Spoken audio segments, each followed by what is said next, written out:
Guys good morning, Radhe Radhe. बड़ों को tower की बहू का नमस्कार, छोटों को खूब सारा प्यार। तो स्वागत है फिर से आपका अपने चैनल टावा की बहू में। आप लोग कैसे हैं? हम लोग बहुत बढ़िया हैं। तो गाइज एक नए दिन के साथ एक नए ब्लॉग की शुरुआत करते हैं। और ये जो मैंने कल रेसिपी वीडियो डाला था उस दिन मतलब एक दिन पहले का ब्लॉग था। आपको कपड़े देख के समझ में आ रहा होगा। और हाँ, कपड़ों से मुझे याद आया, अब मुझे बताइएगा कि ये मेरा सूट कैसा लग रहा है। आपने फर्स्ट टाइम देखा होगा ये सूट। एक्चुअली ये सूट मेरा नहीं है, ये माँ का है। माँ को मतलब कम पसंद था, माँ ने पहना नहीं, तो अब मैं इसे पहनने लगी हूँ। मतलब मेरा है कुछ कपड़े, आपने ज़्यादा देखा होगा बहुत सारे सूट जो मैं पहनती हूँ ना, उसमें से आधे से ज़्यादा माँ के हैं। क्योंकि माँ मतलब ले लेती हैं कपड़े, फिर ना उन्हें पसंद नहीं आते हैं तो वो पहनती नहीं है, तो वो रखे रहते हैं, तो उन्हें मैं पहन लेती हूँ। क्योंकि मुझे मतलब ये है, मैं रोज़ में मैं कैसे भी कपड़े पहन सकती हूँ। बस थोड़े फिटिंग ठीक होनी चाहिए, ना ज़्यादा लूज़ हो ना ज़्यादा टाइट हो। बस बाकी मैं कैसे भी पहन सकती हूँ। बाहर जाने में मैं थोड़ी चूज़ी हूँ कि मतलब बाहर जाऊँ तो मेरे हिसाब से कपड़े होने चाहिए कि जैसे मुझे चाहिए वैसे ही।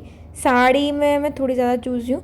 सूट तो मैं कैसे भी पहन लेती हूँ। तो ये सूट माँ का था, मैंने आज ये निकाल लिया था उनकी अलमारी से। वो और भी सूट निकालने की कह रही थी, लेकिन सिर्फ एक यही सूट था जो मेरे फिट आ रहा था। बाकी सारे सूट ना मतलब माँ के साइज़ के हैं, तो थोड़े ढीले थे मेरे, मतलब थोड़े नहीं बहुत ज़्यादा ढीले थे, तो मैंने निकाल लिए हैं। अब किसी दिन मशीन रखेंगे और उनको करेंगे टाइट, तो फिर वो सारे माँ के सूट हो जाएंगे हमारे। माँ को ना मतलब माँ के साथ दिक्कत है जो उनके बेटे के साथ है। माँ को जब नए कपड़े आ जाते हैं तो पुराने वाले ना थोड़े बुरे लगने लगते हैं। तो वही है, अब माँ का 2 नए सूट आ गए हैं, उसमें से एक ही रह गया है। लेकिन मैं कोशिश कर रही हूँ माँ को कि ऑनलाइन मतलब कोई सूट पसंद आ जाए तो मैं ऑनलाइन उनके लिए मंगा दूँ। तो इसलिए ना अब ये जो पुराने सूट हैं ये बेकार लगने लगे हैं। और डैडी माँ से इसीलिए गुस्सा करते हैं कि मतलब तुम रोज़ में पहनती मैक्सी हो और तुम्हें चाहिए सूट नए नए। माँ, आपने देखा होगा माँ को ना माँ मैक्सी पहनती हैं ज़्यादातर गर्मियों में। मैंने 3 साल में माँ को सूट बहुत कम पहनते हुए देखा। मतलब माँ को मैक्सी इतनी प्यारी है, ठंडों में वो सूट ही पहनती हैं, लेकिन मतलब गर्मियों में तो वो बिल्कुल नहीं पहन सकती। उन्हें ना मतलब इचिंग सी होने लगती, पता नहीं क्या दिक्कत है उनके साथ, लेकिन वो पहनती नहीं है। तो डैडी ने उनको डांट रहे थे कि मतलब मैंने उनसे कहा था माँ से कि थोड़ा ऑनलाइन सूट दिखा रही थी, तो डैडी ने मना कर दिया कि नहीं माँ के लिए मत मंगाना, तो मंगाना है अपने लिए मंगाओ, क्योंकि ये पहनती तो है नहीं और फिर बेकार में ला के रखती हैं और वो अलमारी में ही रखे रहते हैं, फिर तुम बाद में तुम उन्हें पहनती हो। तो इसलिए पर मैंने कोशिश कर रही हूँ मान जाए तो। और यहाँ पे ना सारा काम हो चुका था, सब्ज़ी वगैरह बन चुकी थी, तो मैं सेक रही थी रोटी। और आज खाने में बना था कद्दू और अरहर की दाल। वैसे जो जो मुझे जानते हैं और मेरी भाभी का भी व्लॉग और उनकी लाइफ फॉलो करते हैं उन्हें याद होगा कि कल की लाइव में ही बात हो रही थी कि मतलब जिस दिन लाइव होती है ना उस दिन किसी ना किसी के घर कद्दू बनना मतलब कहते हैं ना कंपलसरी है। भाभी की आदत है, वो हर लाइव में पूछती है कि आज खाने में क्या बना। तो कोई ना कोई एक जरूर होता है जो कह देता है कि कद्दू बना। तो कल भी बहुत बेकार बना था, लेकिन मैंने भी कह दिया कि सुबह बना था मेरा, शाम को किसी ने नहीं खाया, लेकिन सुबह बना था। और आपको पता है कि कद्दू बने तो हमारे घर डैडी ही बनाते हैं कद्दू, और कोई नहीं बनाता। मतलब डैडी को ना कद्दू किसी के हाथ का पसंद ही नहीं है, अपने हाथ का ही पसंद है। और मैं तो ऐसे भी नहीं बनाती, सब्जी माँ बनाती है, लेकिन ये उन्हें माँ के हाथ का ही पसंद नहीं है। और मैं भगवान जी का भोग लगा चुकी हूँ। कद्दू में तो प्याज पड़ी थी तो वो दी नहीं थे भगवान जी को, दाल से लगाया था मैंने। और यहाँ पे ये लग रही है डैडी की थाली, डैडी को मतलब खाना दूंगी। और कल वाले व्लॉग में जो मैंने रेसिपी वीडियो डाली थी उसमें आपने मतलब मैंने एक बार बोला था एक बात कि भाभी की लाइफ में एक ऐसी महान हस्ती आई थी, पर मैं उनके बारे में बात नहीं करना चाहूँगी। मैंने ये कल के व्लॉग में ये बोला था, लेकिन मैंने व्लॉग डाला उसके बाद ना भैया भाभी की एक वीडियो आई, मैंने वो वीडियो देखी तो मुझे लगा कि मुझे उस बारे में बोलना चाहिए। तो मैं उस बारे में बोलूँगी। बहुत से लोगों ने वो वीडियो देख ली होगी, जो लोग हैं जिन्होंने नहीं देखी मैं उनको ना कहूँगी कि प्लीज़ आप वो जाके उनकी वीडियो देखिएगा। वैसे तो उन्होंने अपनी लाइफ प्राइवेट कर दी है अब, कि मतलब उन्होंने वो कर दिया है कि कोई देखे नहीं, क्योंकि उसमें बहुत ही उस औरत ने जो वो आई थी उसने बहुत ही भद्दी भाषा का कहते हैं ना इस्तेमाल किया था।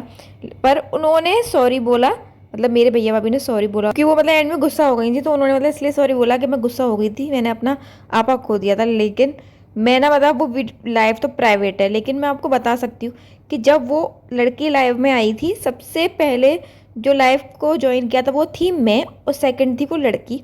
और उसने आते ही मतलब कहते हैं ना कि अपने, मैं उसकी तरह शब्द यूज़ नहीं करना चाहती, लेकिन एक तरीके से उसने अपने संस्कार दिखाए थे कि वो कितने गलत घर से है। या फिर मैं ये भी नहीं कहूँगी उसके माँ बाप की, बहुत से बच्चे ऐसे होते हैं कि माँ बाप तो परवरिश बहुत अच्छी देते हैं लेकिन बच्चों को ना लेनी ही नहीं आती।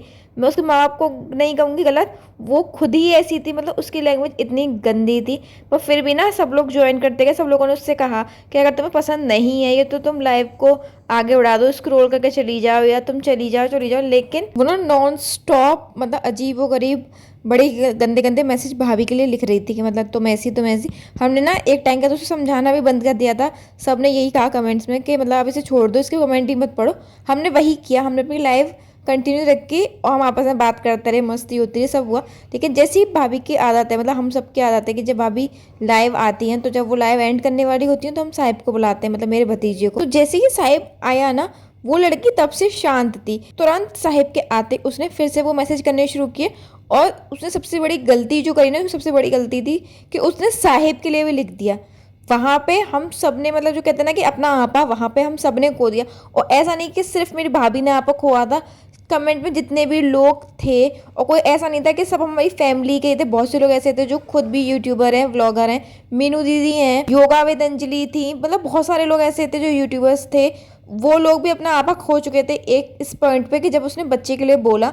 तो मतलब मेरे हिसाब से तो भाभी ने कुछ गलत नहीं किया, क्योंकि एक माँ, और मैं माँ के लिए भी नहीं कह रही, माँ और बाप कोई भी हो, मैं साहिब की बुआ हूँ, लेकिन इतना मुझे भी है कि अगर साहिब के लिए कोई ऐसे वर्ड बोलेगा, वो मैं तो सही में कह रही हूँ कि मैं सीधे सीधे कह रही हूँ कि अगर वो सामने होती, मुझे खुद भी नहीं पता कि मतलब मैं उसके साथ क्या करती। क्योंकि उसने ना बहुत ही भद्दा, मतलब बड़ों से कह लो अब कोई बात नहीं, लेकिन बच्चे को खींचना इसमें कोई कहते हैं ना अच्छी बात नहीं है। इसमें अब हम लोग ये थोड़ी है कि हम अगर मतलब यूट्यूब पे हैं, हम वीडियोस बनाते हैं, तो कोई भी आके हमसे कुछ भी कह जाएगा। आपको अगर हमारी वीडियोस नहीं पसंद है, आप वीडियो के बारे में बोल सकते हो कि वीडियो में ये चीज़ अच्छी नहीं थी, हम उस बात को मानेंगे, उस बात को सुधारने की कोशिश करेंगे। हमारे में मतलब कुछ गलत बोल देते हैं, कुछ गलत कर देते हैं, तो भी आप कहोगे मतलब उसमें ये गलत था, हम वो भी मानेंगे। लेकिन ये थोड़ी है कि हम यूट्यूबर हैं या फिर हम अपनी लाइफस्टाइल, अपनी डेली रूटीन आपको दिखाते हैं, तो आपको मतलब हमारी ऑडियंस को ये हक मिल जाता है कि आप हम लोगों के बच्चे या हम लोगों के माँ बाप तक जाओ। ये हक तो हम किसी को भी नहीं दे सकते, क्योंकि यूट्यूब पे आने का फैसला हमारा है, हमारे माँ बाप का या हमारे बच्चों का नहीं। हम उन्हें दिखाते भी नहीं है, इसलिए हम ना ज़्यादा अपने बच्चों को दिखाते भी नहीं है, बहुत कम दिखाते हैं, लेकिन वो हमारी ज़िंदगी का हिस्सा है। तो अब ऐसा तो है नहीं कि अगर हम घर का रूटीन दिखा रहे हैं तो अपने बच्चों को घर से बाहर कह देंगे कि नहीं भाई तुम लोग बाहर रहो, क्योंकि हम तो अपनी व्लॉगिंग करेंगे। ये नहीं हो सकता। और फिर बहुत से लोग ऐसे भी हैं जो हमारी फैमिली, पूरी फैमिली को देखना चाहते हैं। मतलब बहुत सारे लोग ऐसे हैं जुड़े हुए हमसे कि मतलब जिनको देख कर ऐसा लगता है कि ये हमारी एक्सटेंडेड फैमिली है। मतलब लगता ही नहीं है कि ये हमारे यूट्यूब से जुड़े हुए सब्सक्राइबर हैं, ऐसा लगता है कि हमारे फैमिली हैं। जैसे आपने बहुत बार देखा होगा मेरे कमेंट्स में एक नितिन जी आते हैं, मतलब फ़नी शॉर्ट्स के नाम से उनका चैनल है, वो नितिन उनका नाम है। वो ऐसे बिहेव करते हैं जैसे वो हमारे भाई हो। एक सम्मो माया के नाम से रुपेश जी, वो भी ऐसा लगता है जैसे वो हमारे भाई हो, मतलब कि लगती नहीं कि वो सब्सक्राइबर है। मीनू दीदी, मतलब वो एक व्लॉगर है, लेकिन ऐसा लगता है जैसे अपनी बहन हो। तो ऐसा नहीं है कि मतलब सब खराब ही हैं, लेकिन कुछ लोग जब माँ बाप पे या बच्चे पे जाते हैं तो वो गलत है। मेरे हिसाब से तो ना, मतलब मैं भाभी से कहना चाहूँगी कि उन्होंने कुछ गलत नहीं किया। उनकी जगह कोई और भी लड़की होती है, और माँ होती, कोई भी होता, वो ऐसे ही रिएक्ट करता है कि जब अपने बच्चे पर बात आती है ना, तो आदमी आपा खोता ही है, और खो के सही ही किया था। तो चलिए गाइस, इस वीडियो को रखते हैं यहीं तक। अगर वीडियो अच्छी लगी हो तो इसे लाइक कीजिएगा, चैनल को सब्सक्राइब कीजिएगा और एक कमेंट ज़रूर कीजिएगा। तो मिलते हैं अगले व्लॉग में, तब तक के लिए नमस्कार।